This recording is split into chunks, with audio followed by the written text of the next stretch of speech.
like you said, you never know where it's going to lead. I mean, it's better just to take the chance than to just ignore it and then just wonder. I wonder what would have happened. Ever since I've just always lived my life just taking these chances. And that's how I've been able to do as much as I've done, like backpacking Europe, living in Bali, living in Mexico multiple times. Now being a Muay Thai fighter. This is where my brain is now. And who knows, maybe in 5 years from now, I want to be a painter. I don't know. I take the opportunity and I live it out until I'm like, okay, that was fun. What's next?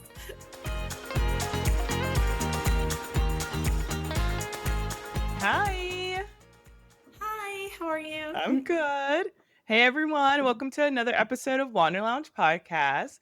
Today's guest is Kayla Kelly, a fighter, a dream chaser, and a true global citizen. From studying abroad in Spain and Italy to now living and training full-time in Mexico as a Muay Thai fighter, Kayla has built a life around exploration, resilience, and bold self-belief. After falling in love with the art of Muay Thai during the pandemic, she has since stepped into the ring 5 times and is now preparing to represent on the world stage at the Amazing Muay Thai Festival in Italy. Kayla embodies what it means to take risks, trust your journey, and live life to the fullest. Yay, thank you. Thank Thank you for you. having me. Of Yes. course. Thanks so much for being on the show. So Kayla, can you tell us a little bit more about yourself? Yeah, definitely. So, I've been traveling, like, I guess I'm from the United States. So I've always been, I wouldn't say I've had a nomadic life, but growing up, I always like sort of moved a lot. So I've been, I learned to become very adaptable at a young age. So then once I got to college and I found the opportunities to travel and see the world, my uncle always told me to take all opportunities when they come in front of you. So once I had that first one in Spain, I grabbed it, and I had that one in Italy. I was like, I grabbed that one too. So that sort of helped develop me into becoming a world traveler from the study abroad. But prior to that, like I was moving a lot. So it actually sort of seemed, now that I look back, now that I'm older, it's almost like my childhood sort of prepared me for this nomadic life in a way, as I'm able to sort of go to new places, make new connections, make some friends, uh, establish routines in places. But other than that, like I went to college, I got a degree in economics. I don't do anything in economics actually right now, which is funny. I used to be an ESL teacher. So that sort of, when I was in Italy, I found that job. I met other teachers and I was like, wow, this is great. So I started learning linguistics and how to teach English. And I did that for about 5 years. About most of that time, I was using VIP Kids. So I was teaching online. So that actually allowed me to travel the world a lot during that time period. And then I also did maybe about a year or two in person with adults in the States. And then eventually, um, I was able to, once that teaching job ended, I had to go home, recalibrate, find a new online job. And now I'm an events manager and I work pretty much remotely about 90% of the time. And then when they need me for events, I'll go to an event. But now I finally have like a job that I am still time zone dependent, but I can now live now in Mexico, like where I'm at or something. So that's where I am now. Oh my gosh, so you talked about so many things that I want to dive deeper into. Um, First, I realize I'm going to tell everyone how we connected. Yeah. So Kayla and I met in Bali at a dance class, and this was in 2020.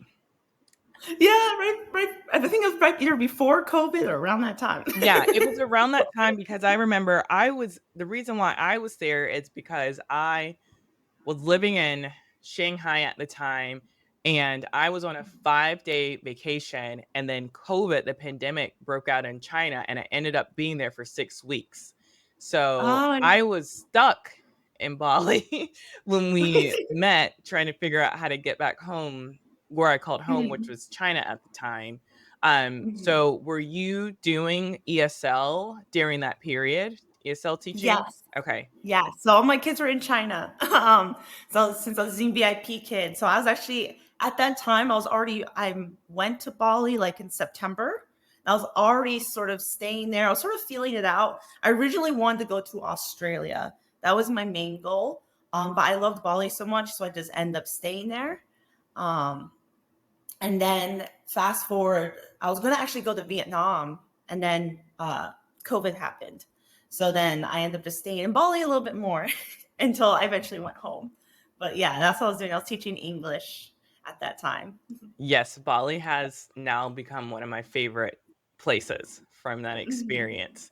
Okay, so then you also mentioned when you were a kid, you moved around a lot, and that kind of helped to prepare you for this nomadic lifestyle you have today. Were you moving around the US, or can you elaborate a little bit more of why you were moving so much as a kid and how you feel like that kind of translated to your love for travel now? Yeah, so when I was younger, my mom was a teenager when she had me. She was around 17, 16, 17.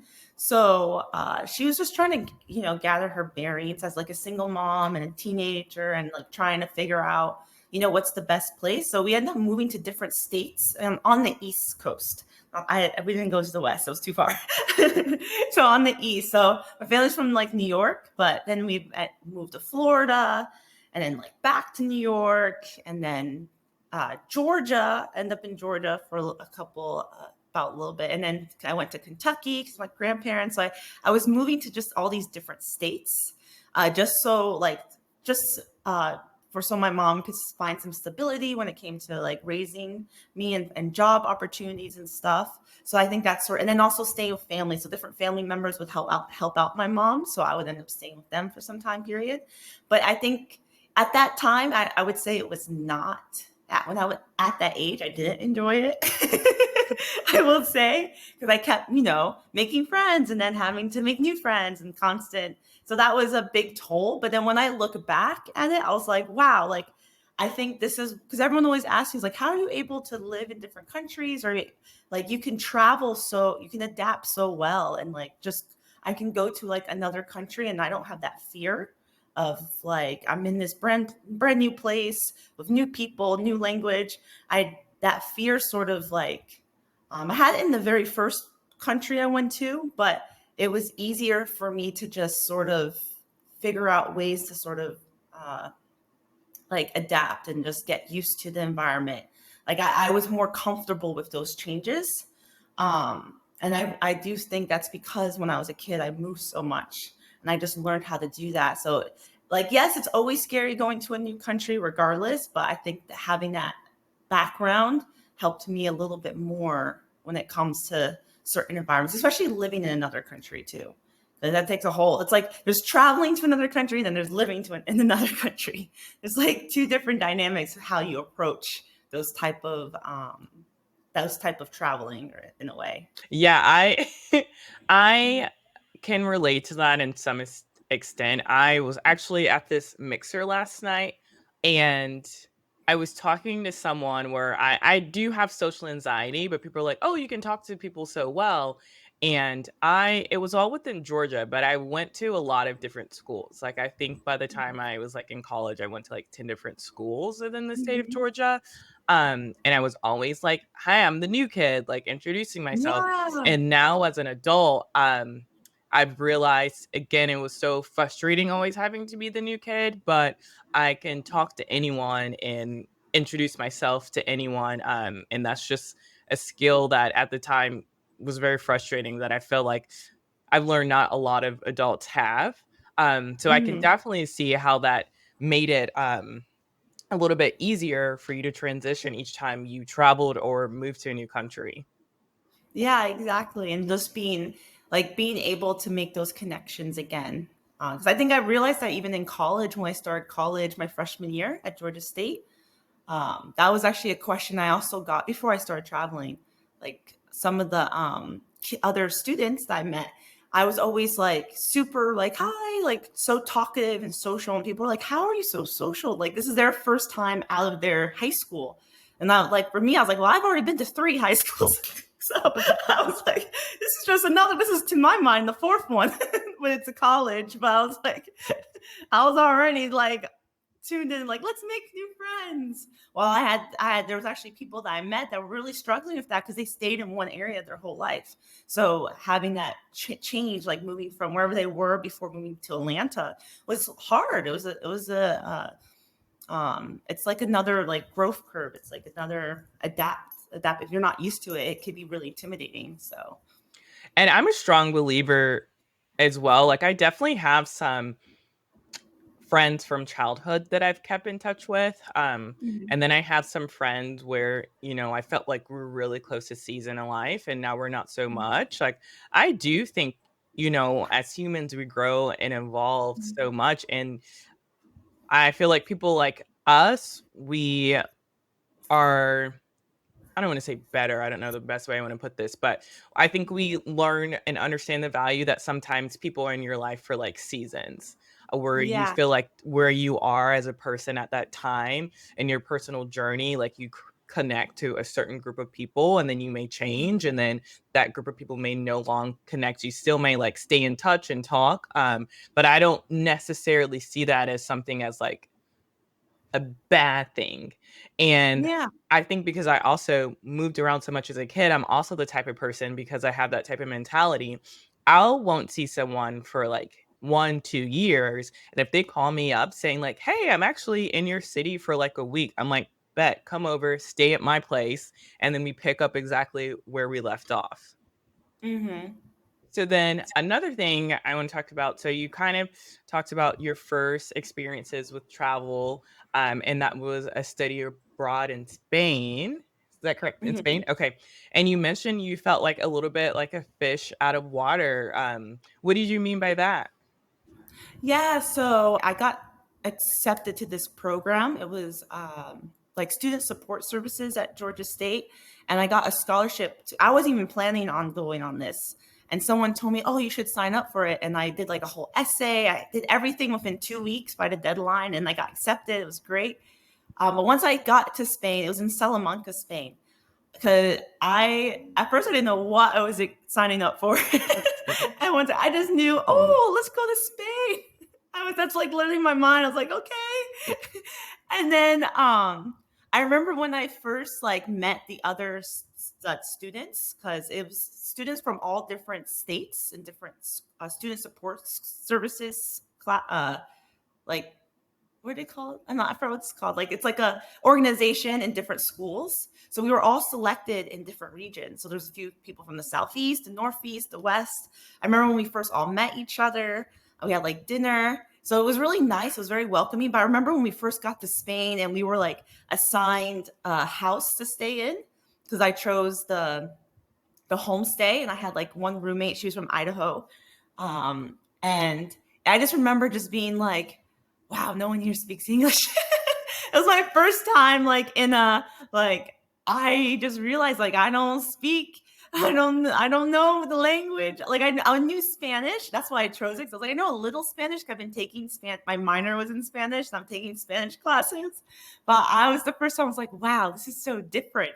And just the lifestyle. And then also like in Spain, everything happens so late at night, like the social stuff, that was very new for me. Because I was like, I'm tired, and people are like, this is when people make friends is at 10 p.m. I was so shocked. So I felt like that trip was like eye opening for me because I used to be so reserved. It's like, yes, I was kind and nice and always making friends, but I was still very reserved in when it came to exploring. If that makes sense. So when I was in Spain, I was like, it's almost like I start off like this. And then as the weeks went by, I started opening up a little bit. And then by the end, I was like, I want to go out at midnight. Does that make sense? But the culture there was so different. It was so different from Atlanta.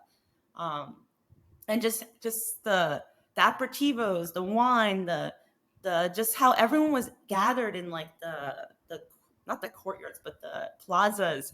It was just like wow, this life is so different. And then also keeping up with studies was nice.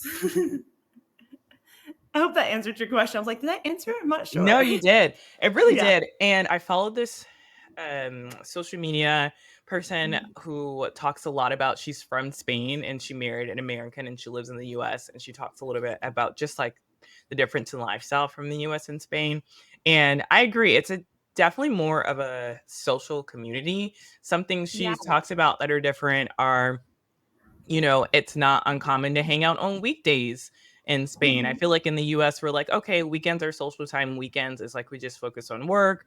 Um, People go out a lot later when they get Yes. together. Another, a couple other things she pointed out were, you mentioned those social spaces outside where people sit out. So she said you'll notice every park in Spain has like a little kind of section where someone can get like a glass of wine. And it's not uncommon to Exactly. go take your kids to the park, sit with all the parents, have a glass of wine facing the park and like talking and Mhm. making new people and like watching their kids play. Um, One thing, yeah, she said like the way that just the culture in Spain is set up, it's like easier to be a little bit more social as an adult than the Yeah. US. Yeah, no, exactly. And I think that's what I first noticed because this was like I was going into my third year. So I just remember that was like the biggest thing. But because of the language barrier, it was hard for me. I was like, I want to make friends, but I'm like, I'm really struggling with trying to speak the like Spanish. You know, I was there, it was intensive. I was getting better, but by the time I left, I was like, oh, finally, I feel confident. And I was like, oh, I have to leave.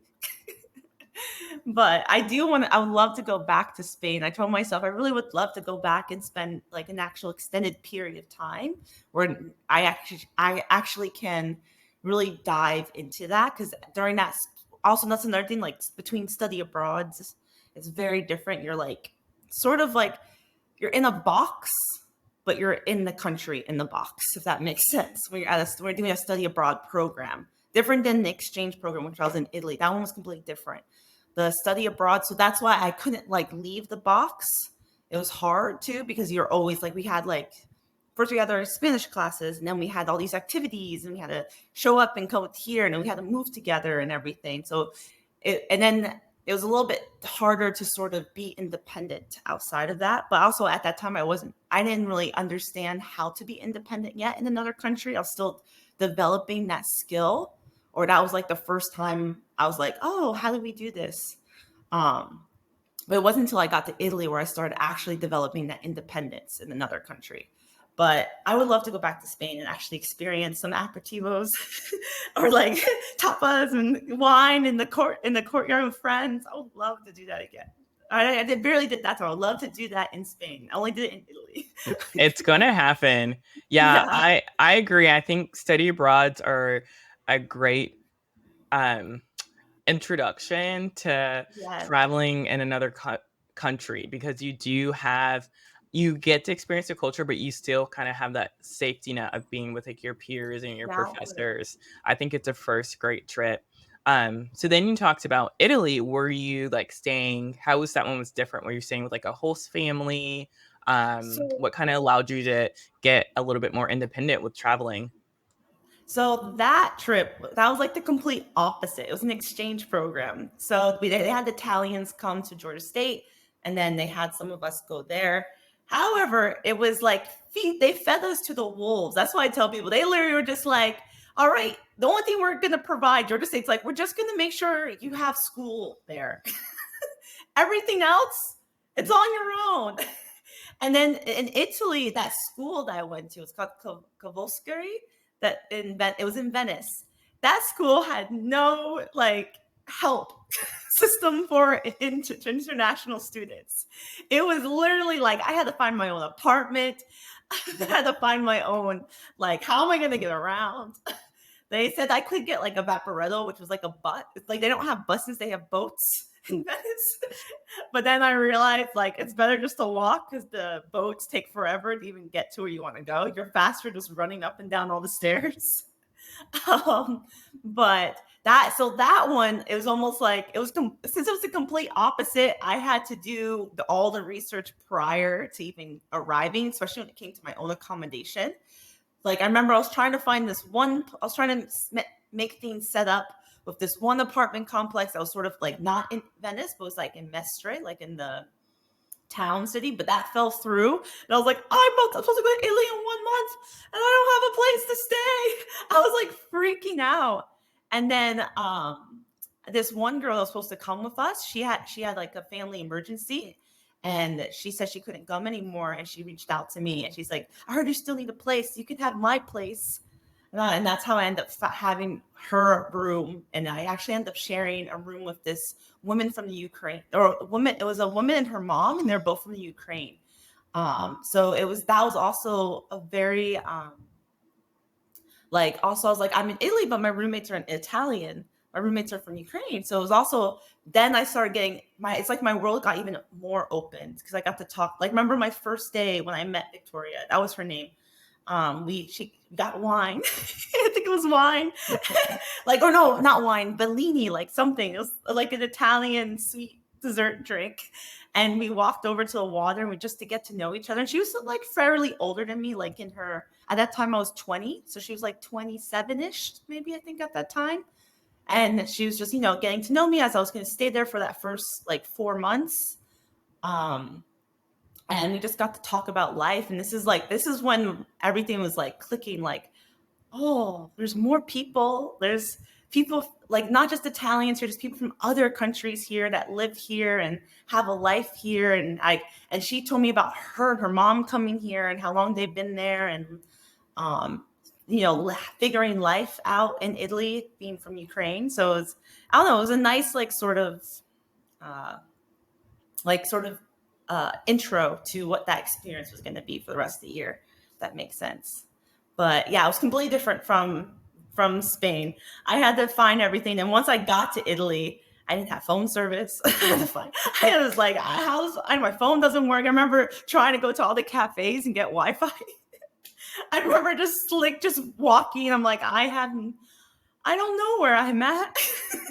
Just not having a map, not having anything, just aimlessly walking a lot in Venice. But I think that's part of the charm of Venice, though. You're supposed to just aimlessly walk. You are not kidding. That is 100% the complete opposite of your trip to Yeah. Spain. I know you mentioned you did some Walks. research before. Did you know how independent you're going to be when you first got there, or did you think that there was going to be a little bit more support? I I will say I definitely thought there'd be more support, and I wasn't the only one that thought that. Like the other students that came also from Georgia State, we all thought we'll have more support when it comes to just understanding like we even had to choose our own classes. Like we didn't know anything. We didn't like we were so all of us were just completely just like in the dark with like how are things going to be here and how our classes are going to be set up. All only thing we knew is that there was tests. There was like one final test per class and just to study. So it really forced me to be super hyper independent um, to sort of adapt to that. And it took some time because I would say the first couple of months were very difficult, I think, for me because I didn't have any of my friends. I missed all my friends back at home because I was still like at Georgia State is known as like pretty much like a party, well, not party school, but it's a fun school. Like a lot of people have fun and everyone's always getting together and we're always hanging out and stuff. So I was getting a little bit of FOMO as I would see when I was home on my internet. I would see like, oh, look at all my friends on Instagram having so much fun and doing all the things. And then I would sort of be in my room like a little bit sad. So like, I don't know what to do because I'm like, I have no idea what's going on most of the time. I'm lost every time I walk outside. Literally, I would get lost. I was like, I think that was the right alley. No, that's not. No, it's this alley. They all look the same. It was literally my mind. So that first semester or the first couple of months were probably mentally like very difficult. But then once I got past that part and I just like sort of accepted, I'm like, okay, just let it go and just see where Venice takes you. If that makes sense. And then I started joining Erasmus. That's why I discovered Erasmus, which is like the student international like student network of like for the students in Europe. So, because in Europe, a lot of students actually end up going. They always travel to each other's countries and do like a study abroad. They do it more like the exchange portion, not like how I did in Spain. It's like more normal to just sign up for, I guess, a semester in a different school and then go spend that semester, and then you figure out your life there. So then I started meeting all these Erasmus students, and like from all different countries, like Sweden, England, like most of the other European countries, and I got to actually talk to them, and I'm like, oh, okay, this is how things. They were able to show me things. I would learn things about the metro, like using the buses and stuff, like throughout Europe or the trains, and I would do little trips with them too. So because the Erasmus will have these like weekly trips, and it's just like that's how I started. I think easing into solo traveling, because I would start going on these little trips and start seeing how the Europeans did things, and I just took note. And then once I finally did my own trip, like by myself, I felt more, at ease and comfortable. But Erasmus is great. I tell everyone, do Erasmus if you can, if you do study abroad. It's great. That's a great resource for listeners to have. And Yeah. yeah, to your point, I feel like I always talk about how travel and solo travel can build resilience and how that carry overs to other aspects of our life, because being thrust in that situation and making the best of it and just being open, and it brought all these like great experiences for you. Yeah. Once you know you can survive and do, and not only survive and thrive through a trip like that, it really eases the anxiety from any future trip that you do. Exactly, exactly. And like I always say, like going to Italy on an exchange program, that this foundation is actually what helped me move to other countries in the future, was that trip itself. Like I wouldn't be here in Mexico or lived in Bali or stayed anywhere in an extended period of time if it wasn't for that experience in Italy of just being thrown to the wolves in my school. Because you're saying I found out about Facebook. I was like, oh wow, Facebook is actually used. I was like, people use Facebook to find housing.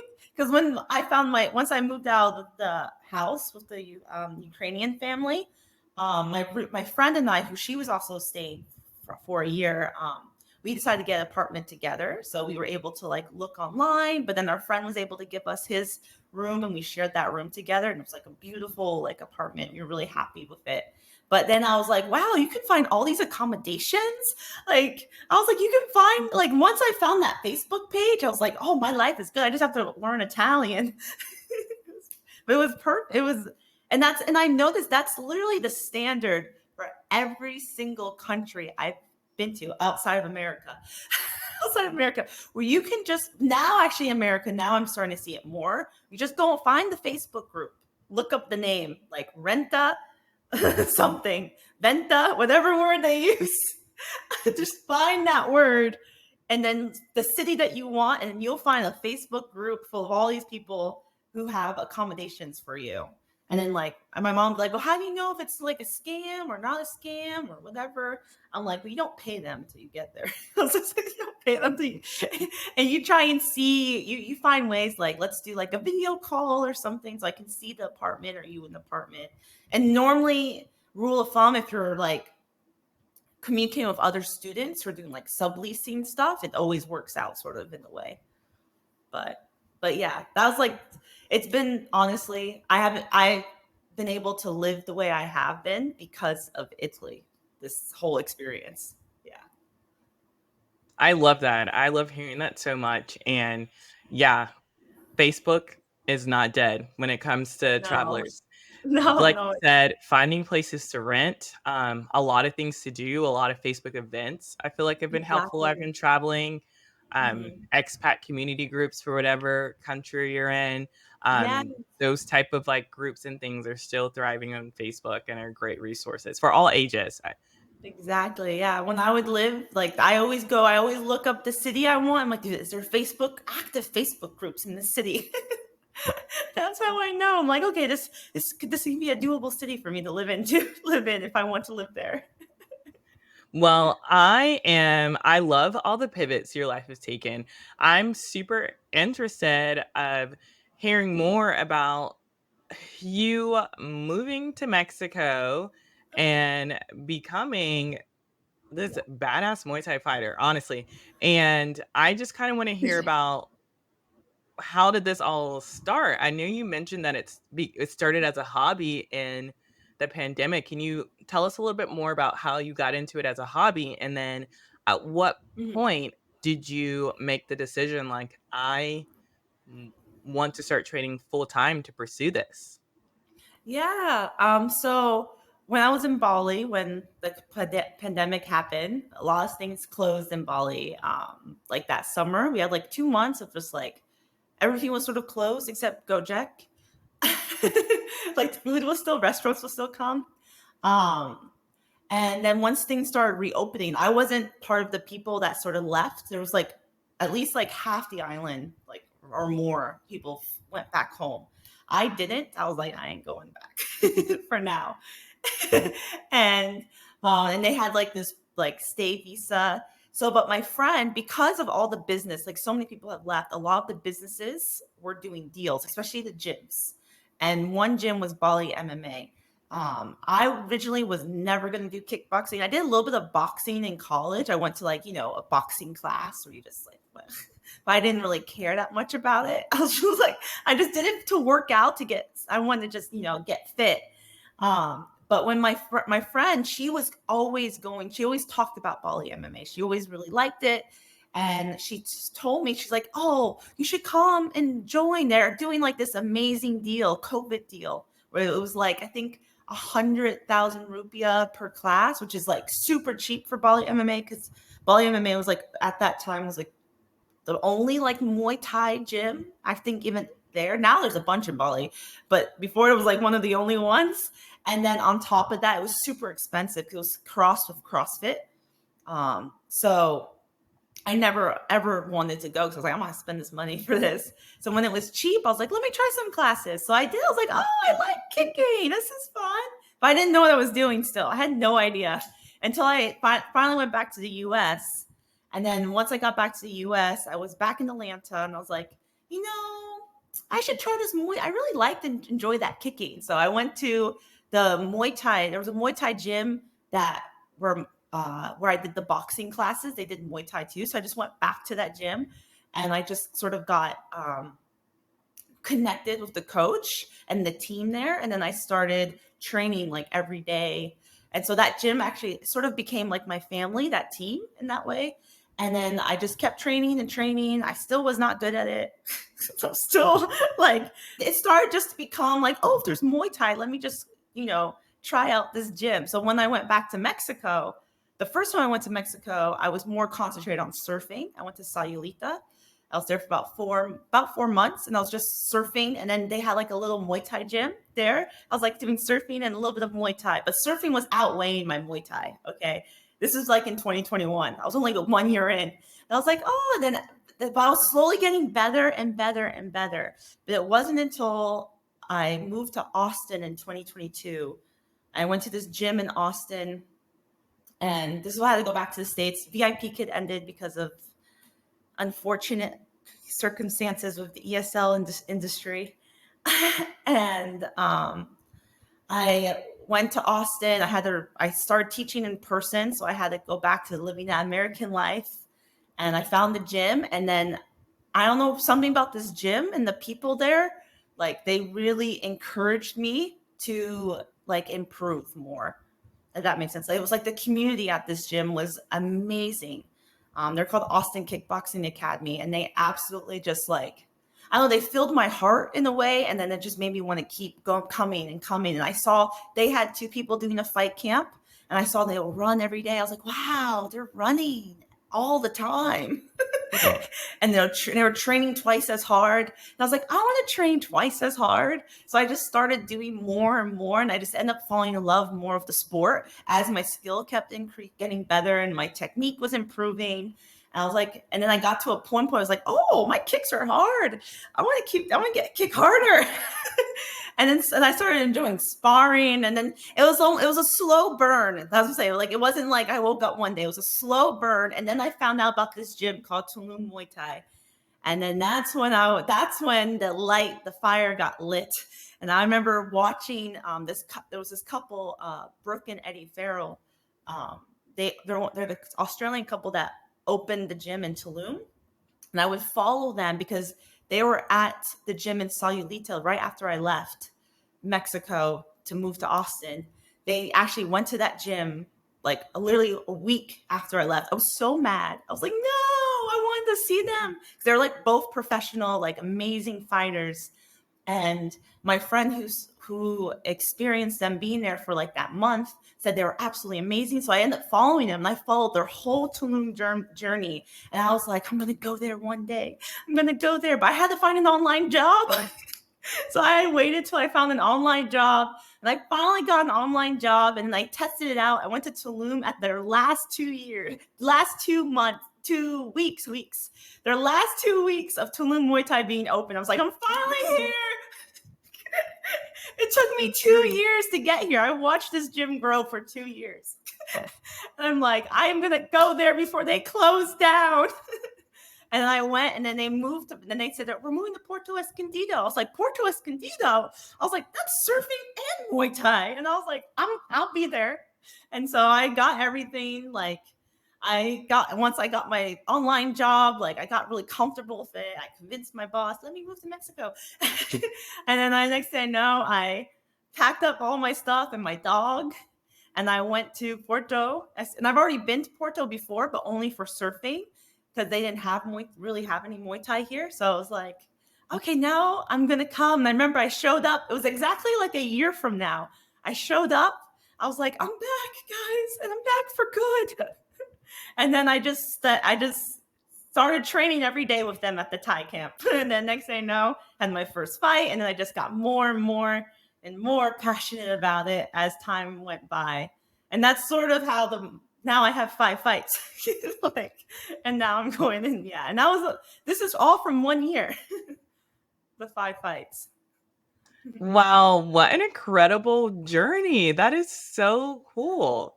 Like, Yeah. all because you were like, I'm in Bali. Let me just try this discounted Yes. Just this. Muay Thai class. And I got like in Bali, I got like the interest, oh, this is fun. I like moving my body like this.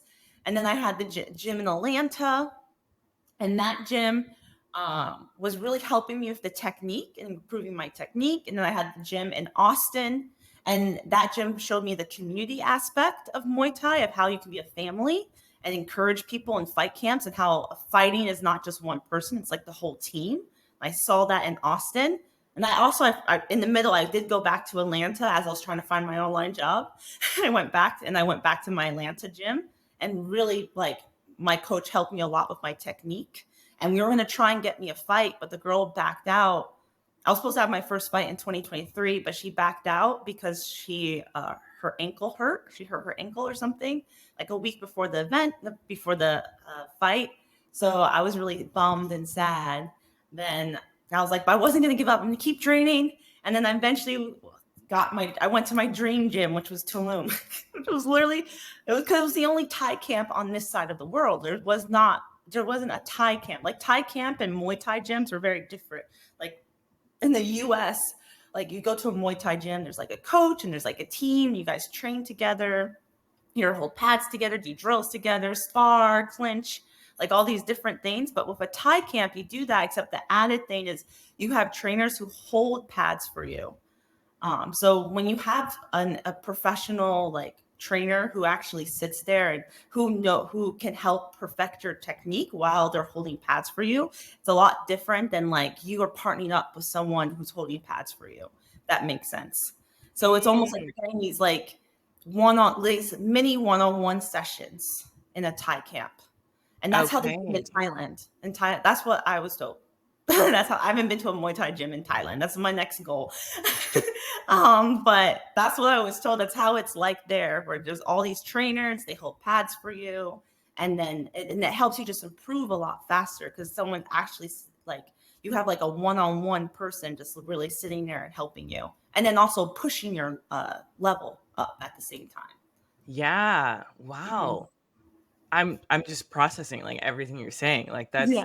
so cool. So, like, what does a day or, like, training schedule look like now that you've shifted from, like, a hobby or something that you like for kinda just to move your body to, like, now your goal of becoming well, you've already become it, but, like, improving as a competitive fighter? Yeah. So, it depends on if you're in fight camp or not in fight camp. So I'm almost going into fight camp for the Italy trip, but a typical non-fight camp day is like you pretty for me, I train six times a week on the non-fight camp, at least once a day. And I just started adding, making sure I do like strength and conditioning now. So I can still, because before I wasn't doing that, but now I'm doing that. So I do strength and conditioning like twice a week and try and keep in like some running here and there. Not in fight camp. Not in fight. In fight camp, here how they have is like you're training twice a day. The strength and conditioning you keep until you get to a certain point where you don't want to have it anymore because something with like you want to just focus on the skill set of the Muay Thai and the loading of like muscle, the strength building. I don't really know the science, but someone was telling me there's a time where you stop the strength conditioning in your fight camp as you get closer to your fight. But I'll keep that. But now I'm just training twice a day and running more. So my typical day to day would be like I wake up, I should eat breakfast. Sometimes I do. Sometimes I'm rushing and I have coffee and a banana. Um, and then I like to run first. So I'll run my 2 to 3 miles. And then I will train at 7:30 from like 7:30 to 9 with the team. And then after that, I have work, so I have to go back home, or maybe I'll go to the meat shop, get some food for work for the day, and then I'll go on my laptop, do all my calls, do all my work, and then go back to the gym at 4:30 for the second session, or go to strength conditioning at like 4, somewhere around there. And most I do strength conditioning like twice a week, so Tuesday and Thursday is my standard day, and then Mon and then Monday and Fridays like twice a day, and then Wednesday nights are technically supposed or Wednesday mornings is a day off. Technically, yeah. So that's sort of so you're training like almost like 11, like over 10 sessions a week in fight camp, which is a lot. It can be very time consuming and very exhausting, but it works out in the end, and you get muscles. I was listening to this woman, I follow her, she actually gives a lot of, like, finance advice, but I feel like she just drops a lot of good life gems, and she was talking about, like, burnout, like, I feel like to someone might be like, "Oh my gosh, that's, so much, like, how does she not burn out?" And then the woman was saying, like, burnout is from when you're spending all your time doing something that you don't like or don't wanna be Mhm. doing. She's like, "When you're passionate about something, you can work on that so much throughout the week, and it doesn't drain you the same way." And Exactly. I can even just see when you talk about, like, your life's and doing Muay Thai, like your eyes light up. Like this is something that you're really excited and passionate about. Um, do you feel like you've learned a lot of skills through becoming a professional competitive fighter that translate to other aspects of life? Yeah, I would say I'm not professional yet, but that's my goal is to become professional. Right now, my fights are You are to me, Caleb. I'm like at that amateur, but at the like I keep doing these really intense amateur tournaments. I want Okay, wait. Well, explain the difference between amateur and professional for someone who's not like versed in the yeah. fight world then. So professionals they take away the protections. So the elbow pads and the like the shin pads, like no gear pretty much. Just gloves. But you still use all your weapons. That would be like professional. Then also you're being paid for it. Right now, I haven't. Um, there, I do sometimes I do like because in Thailand you can sort of fight professional. I think right away because there's always fights happening. But for me, I've been going back and forth because even here, if I wanted to, I could possibly do like a semi-pro or even a pro fight if I really wanted to try. But I'm at this stage where I'm like, I really want to make sure that before I jump into something like that, I want to make sure I really truly understand certain aspects of the sport and like I really need that fight experience. I'm one of those people like I need to feel the ring more before like being in the ring before I'm like, yeah, let's take off these elbow pads and let's go. Like I just feel like I need more of that ring experience. This is which is why I'm doing all these tournaments because you can fight like 2, 3 times in a weekend. So you get lots of experience. The more experience I get in the ring, the more I feel a little bit more confident when it comes to taking off all the gear. But that's the main difference is the gear and being paid.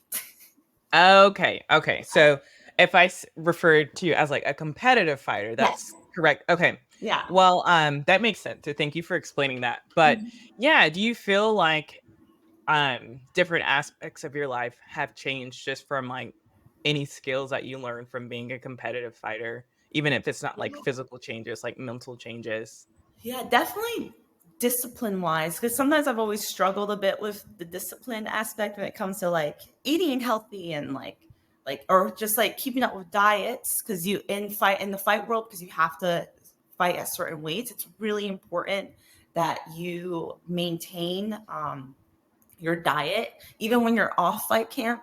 Like obviously when you're not in fight camp you can still like enjoy, but you need to also be careful because especially if you want to fight at a certain weight, it's really important what weight you sort of I'm starting to learn that now. It's really important like what weight you want to fight at and how to make sure you keep yourself in a way in a place that you can maintain fighting at that weight.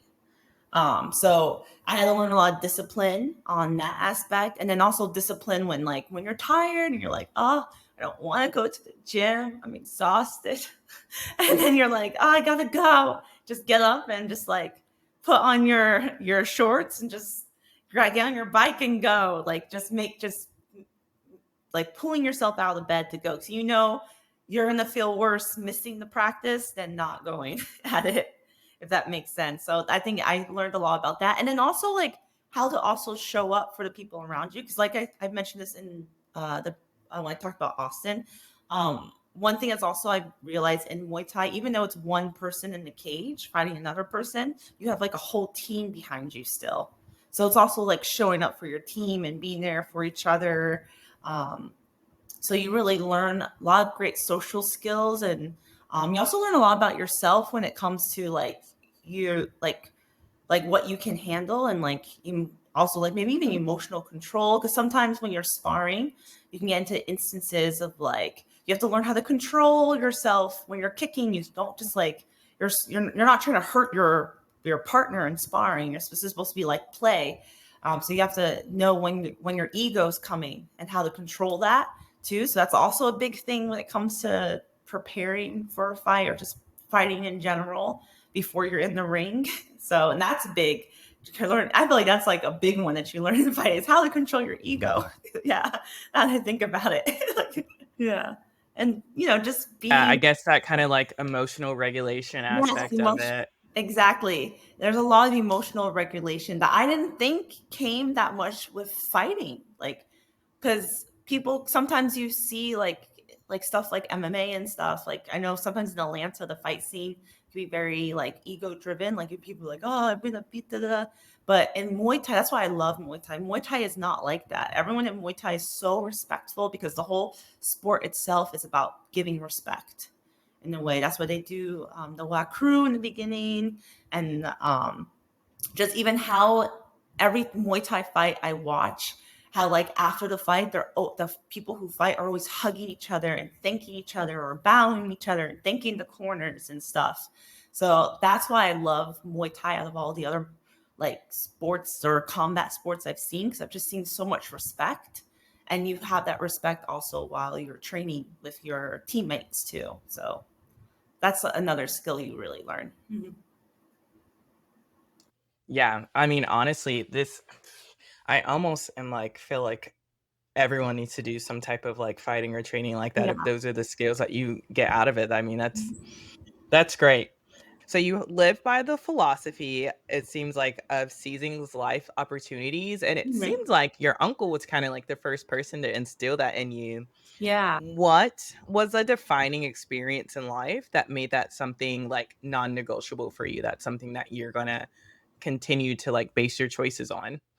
Yeah, there's so many, like all my traveling stuff. But I'm trying to think, the very beginning, the first, it's actually really funny. My uncle made me take this thing called this ASVAB test. I did not want to take a test, okay? But this is sort of where this mindset came. I always tell him, like, because at that time, it was my last year of college, or no, junior year of high school. High school is when I moved to Georgia and I was living with my uncle and my aunt. And my uncle was a guidance counselor at that high school. And I just remember I'm just minding my own business, just, going out my day, just doing my own normal, high school stuff. And the next thing I know, I get called up to do something called an ASVAB test. I was like, what is this? And it turns out my uncle signed me up to do this test, which is it was like for the military, like a military like prerequisite test or something to see like, oh, if you wanted to go to it, like which one would you do? I was like, I never wanted to, but I was like, I took it anyways. And then I was like, when I got the results, I was like, okay, that's cool. And I asked my uncle, I was like, why didn't you sign me up for this? He's like, I thought it would be a good experience for you to learn how to just take this test. You never know where it could lead. I was like, I guess you're right. I don't think I'm going to the military. But I understood his eye concept for why he had me sign up for it, because he was like, and he said it's good for like career aptitude stuff to see what jobs are out, what jobs might align to with you. But his ideal of him having me take this test was just for him to be like, be open to all the opportunities. Don't just shut them out just because like, oh, you don't want to do the military, so I'm not going to take this test. He's like, this test, you never know what other information you can learn about yourself. And that's why I think he just made me do it on a random, I think it was like a Tuesday. I was like, what are we doing? I did not wake up to take a test at that time, but it was, and then for some reason it always stuck with me, like his reasoning for me taking that test. So then when I got to college, I was taking all these opportunities. I joined like every club. I joined like anywhere. I was like, oh, let's do that. Oh, that's fun. That's how I found 2 study abroads in 1 year. I literally was just finding the opportunities and just taking that chance. Like you said, you never know where it's going to lead. I mean, it's better just to take the chance than to just like ignore it and then just wonder. I wonder what would have happened. So I just always, and then ever since I've just always lived my life just taking these chances. And that's how I've been able to do as much as I've done, like backpacking Europe, living in Bali, living in Mexico multiple times. Now being a Muay Thai fighter. This is where my brain is now. It's got to, oh, maybe I can't become a professional fighter. Let me go. Let's do it. Like that's literally how now that's where I ended up. And who knows, maybe in 5 years from now, I'm gonna want to be a painter. I don't know. But at least like I take the opportunity and then I live it out until I'm like, okay, that was fun. What's next? That makes Yeah, well, look how incredible your life has turned out from sense. doing that. I think that's great. And I often tell people too, like I feel like I've had a lot of friends who have different periods of their life. They're like, man, I don't know what I want to do. Like, I don't know what I Mhm. want to do next for my career or figuring out.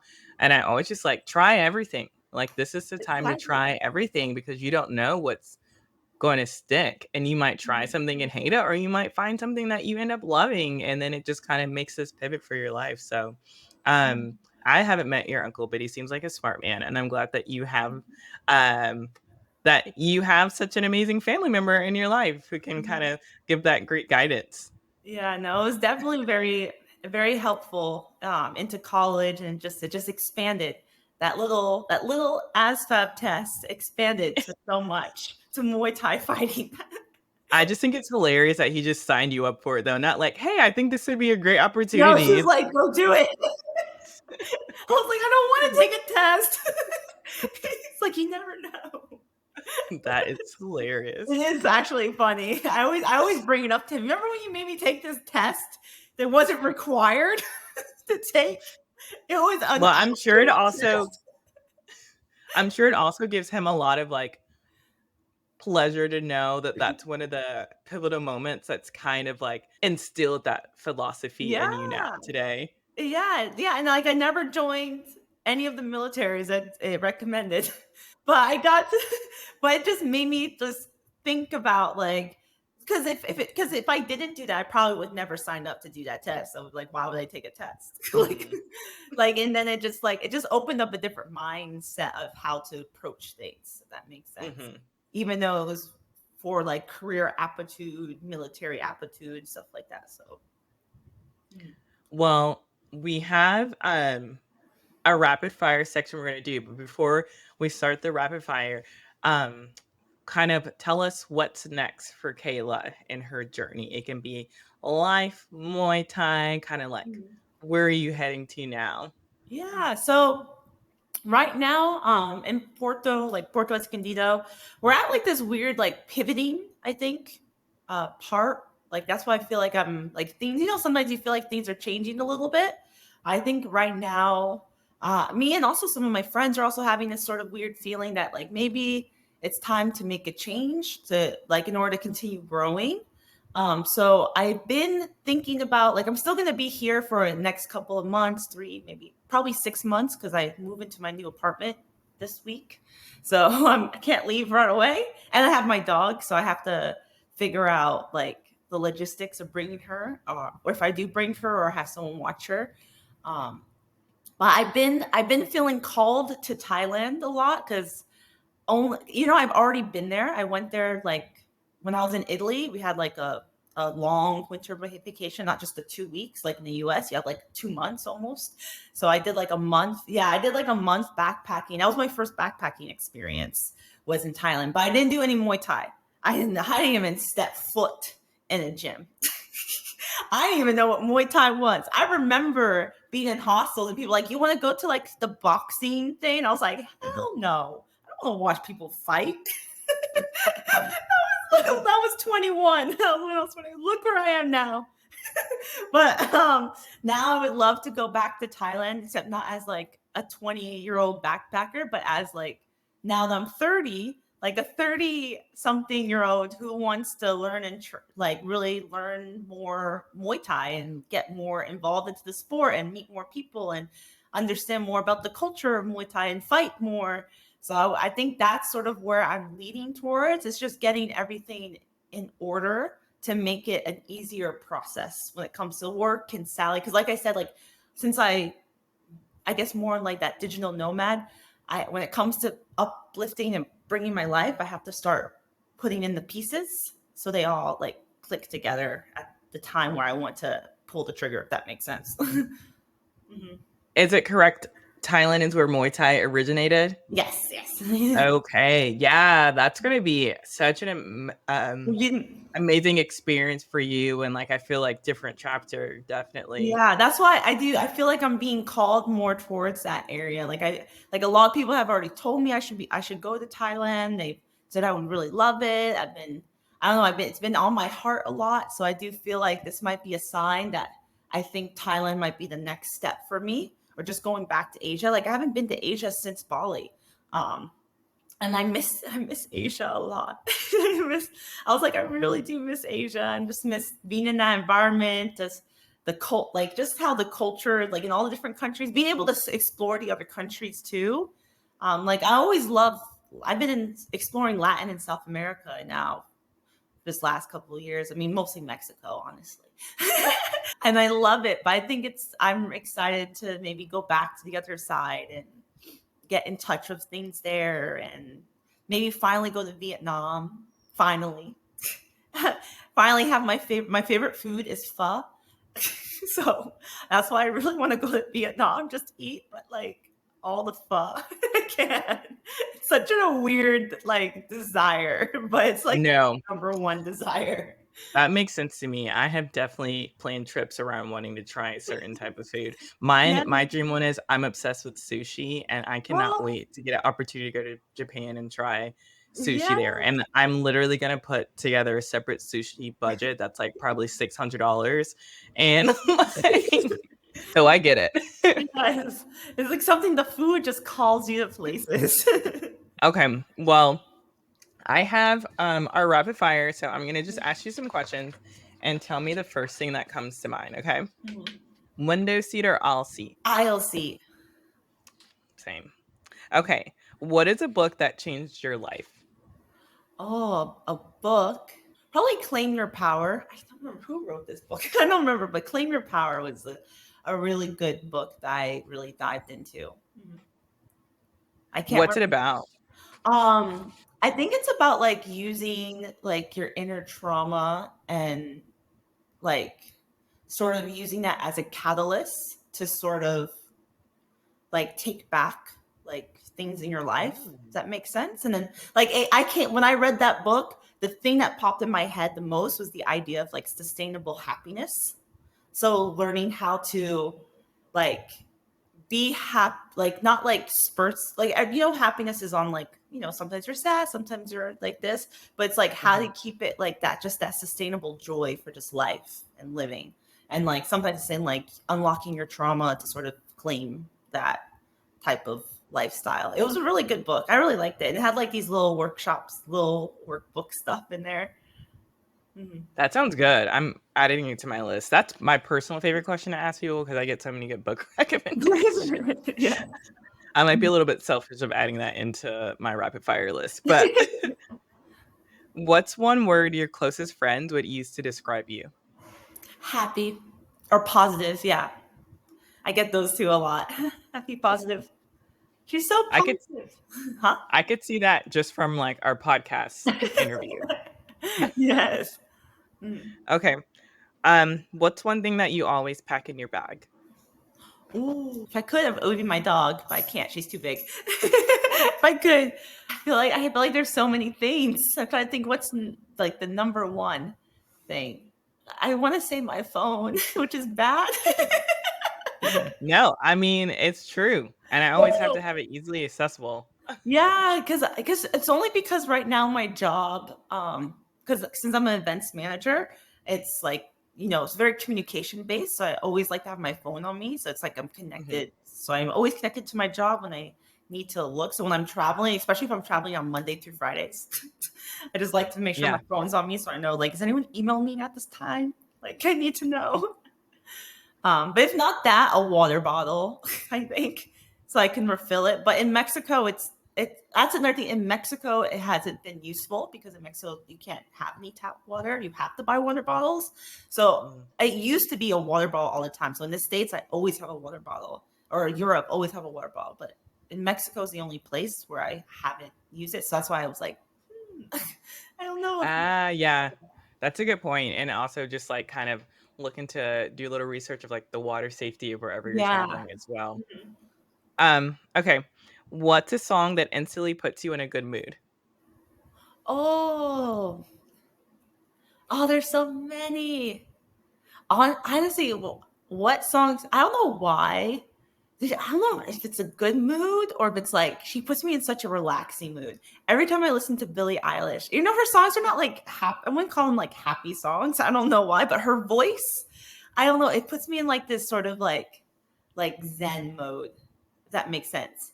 She could Mhm. be saying like really sad things, but sometimes but something about her voice just I don't it's like angelic that I'm just Mhm. like I can just listen to Billy all day. I can't. I am a huge Billie Eilish fan.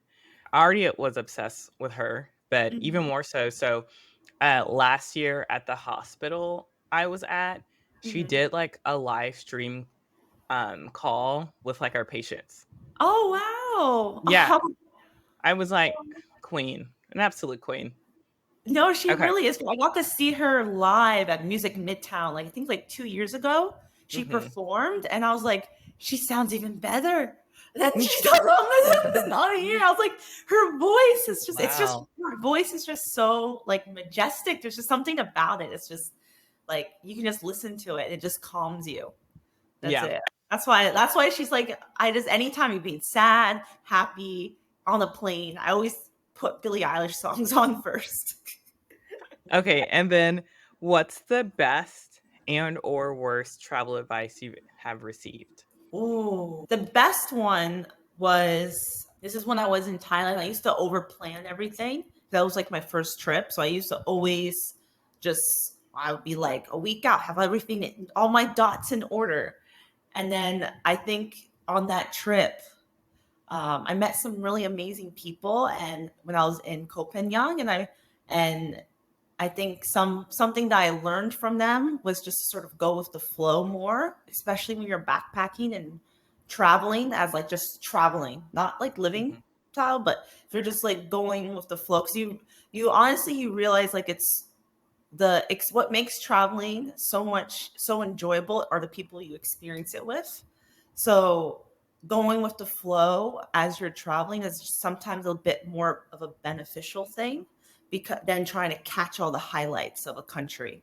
Sometimes it's better just like, I really enjoy this company. Where are they going? Let's just go with each other. Let's just see where it takes us. And then you'll notice those memories are the ones that last with you longer than like going up the Eiffel Tower. girl, we know what you mean. But yeah, Yes. I agree. But you know what I'm trying to explain, yeah. You have to make that space to, like, leave it open for, like, magic to happen, and, like, one of the Exactly. best it's spontaneous things I did, I met this girl at a hostel, and then we went and spent, like, the weekend together at this little remote, secluded island in Colombia, and it was because I Mhm. had no itinerary and I had no plan that I could be like, "Yeah, let's do this," and it was great.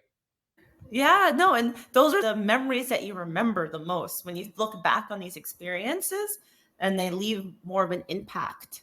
That's why I started to after that experience, because I ended up not being able to hang out with them. I actually end up because I had my whole life planned, that my whole week planned to go to Chiang Mhm. Mai and stuff. I end up not going to Krabi Island with them, and I just went to mine. I was really sad about it. I ended up bumping into him again in Cambodia, like a couple weeks later. But I was like, oh, I really like. I felt sort of sad, but I still had a great time, and I met another amazing person on my trip to Chiang Mai. No matter which direction you go, you'll still find connections and stuff. But that's just something I've always been like, I just want to be more flowy. I don't want to plan everything out because sometimes Mhm. things don't work out as planned. So it's just it's better just to flow. It's a lot better for your head too, like in your anxiety sometimes than to plan it all out. Because then you're like, oh, I gotta get to this time. The bus leaves at this time. Ah, Hashtag do it for the anxiety. yeah, it's super exciting. I don't know if I've had like really like advice that made me go, But yeah, I'm not sure. I think maybe if I do come across like bad advice, it would be like when it comes along with like dating and stuff. Like Mhm. dating while traveling and stuff. Any advice that seems questionable is like when people give advice about dating. That's like the stuff that's a little bit like, I don't know if that's a good idea. But it's always along those lines. Like it's always something like that. But when it comes to like experiencing a country or seeing, it's not really I haven't really seen like a bad advice like given. If that makes sense. That's good. And I also guess I feel like at this point you're so versed in traveling, you know, just to like take things with a grain of salt, like, okay, I Mhm. appreciate your feedback, but let's keep it moving. Yeah, yeah, exactly. Well, Kayla, now's your time. If there's anything that you wanted to add that you felt like you wanted to say that you didn't get to, and Mhm. also plug away, tell us where to find you, anything that Yeah. you want people to know.